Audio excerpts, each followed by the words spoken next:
ಅಧಿಕಾರಿ ಬಂದಿದ್ದಾನೆ ಸ್ಟೇಷನ್ಗೆ, ಒಂದು ಸೆಲ್ಯೂಟ್ ಹೊಡಿಬೇಕನ್ನೋ ಕಾಮನ್ ಸೆನ್ಸ್ ಇಲ್ವಾ ನಿಮ್ಗೆ?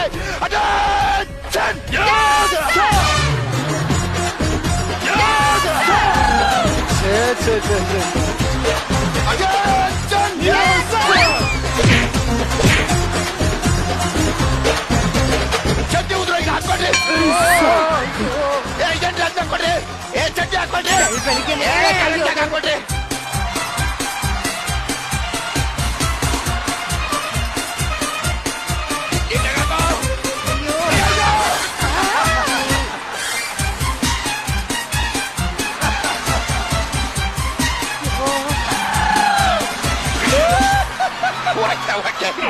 ಏನ್ರಿ ಒಂದು ಚಡ್ಡಿನ ನಿಲ್ಸಕ್ ಆಗ್ತಿಲ್ಲ ನಿಮ್ಮ ಕೈಲಿ? ಕೈದಿಗಳನ್ನ ಕಡೆಗಡೆಯಲ್ಲಿ ಹೇಗೆ ನಿಲ್ಲಿಸ್ತೀರಾ ನೀವು? ನಿಮ್ಮ ಸೊಂಟದ ಸೈಜ್ ಎಷ್ಟು? ಸೊಂಟ ಸೈಜ್ 30 38 ಹಾಕಿದ್ರೆ ಅದೇನು ಕೆಳಗಡೆ ಇಳಿದೆ ಮೇಲಕ್ಕೆ ಹೋಗುತ್ತೇನ್ರಿ?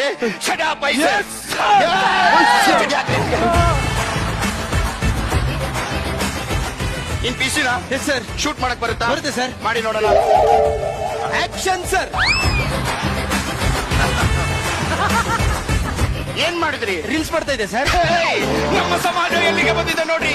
ನಾವೆಲ್ಲ ಕಷ್ಟಪಟ್ಟು ಓದಿ ಎಕ್ಸಾಮ್ ಬರ್ದು ಪಿಸಿ ಆದ್ರೆ ಇವನು 2 ರೀಲ್ಸ್ ಮಾಡ್ಕೊಂಡ್ ಬಂದು ಪಿಸಿ ಆಗ್ಬಿಟ್ಟ.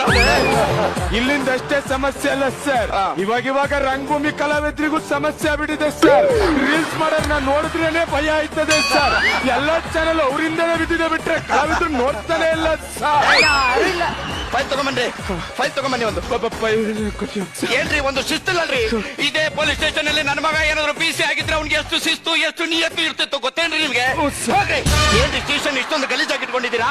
ಮೇಲೆ ಅಧಿಕಾರಿಗಳು ಬಂದು ಹೇಗೆ ಈ ಸ್ಟೇಷನ್ ಹಿಂಗಿಟ್ಕೊಂಡಿದ್ರೆ ಅಂತ ನಿಮ್ಮ ಮುಖಕ್ಕೆ ಹಾಕಿ ಥೂ ಅಂತ ಹೋಗಿದ್ರೆ ನಾವೆಲ್ಲ ಏನು ಉತ್ತರ ಕೊಡ್ಬೇಕು? ನಿಮ್ಗೆ ಥೂ ಅಂತ ಹೋಗಿದರೆ ಕೆಲಸ ಮಾಡಕ್ ಬರಲ್ವಾ? ಇನ್ಮೇಲೆ ನಾನು ಥೂ ಅಂತ ಹೋಗಿಬಾರ್ದು, ಆ ತರ ನಿನ್ ಕೆಲಸ ಮಾಡಿ. ಯಾವುದೇ ಕಾರಣಕ್ಕೂ ಥೂ ಅಂತ ಬಿಡಲ್ಲ ಸರ್.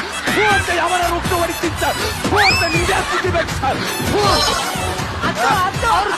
ಹೋಗಿಬೇಕಾದ್ರೆ ನಾನು ಸುಮ್ಮನೆ ಥೂ ಅಂತ ಹೋಗುದು ಥೂ ಅಂತ ಕ್ಲೀನ್ ಮಾಡ್ಬಿಡ್ತೀನಿ ಸರ್. ಥೂ ಅಂತ ನಾನು ಉಳಿಸ್ಬಿಡ್ತೀನಿ ಸರ್.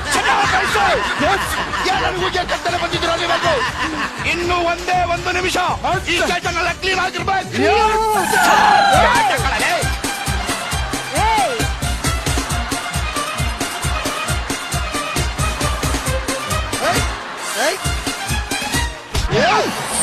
ಎಷ್ಟು ಕ್ಲೀನ್ ಆಗೋಯ್ತಪ್ಪ ಮಗಳೇ.